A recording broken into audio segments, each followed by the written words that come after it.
अस्सलाम वालेकुम। बात मेरी गौर से सुनिएगा कि अभी पाकिस्तान में जितने भी दरबार हैं या मज़ार हैं, वो जो सैलाब की रेंज में आ गए हैं, पानी में डूबे हुए हैं।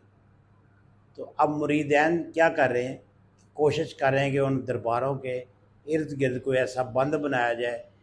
कहीं पे ये भी देखने में आया कि रेत की बोरियां भर भर के बाबे को कवर किया जा रहा है। लेकिन कुछ ऐसे मज़ार हैं जो सैलाब की जद में आ गए हैं और पानी जो है आर पार हो गया है, यानी कि उनको बहा कर ले गया है।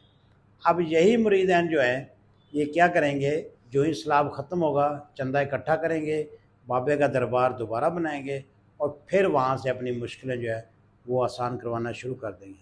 सोचिएगा ज़रूर, क्योंकि हमारे जो ज़्यादातर लोग हैं वो यही समझते हैं कि ये बाबे हजरात जो है ये हमारी बहुत मदद कर सकते हैं। जिन बाबों ने अपने दरबार या मज़ार नहीं बचाए, वो आपकी मुश्किलें कैसे आसान कर सकते हैं। बहुत शुक्रिया।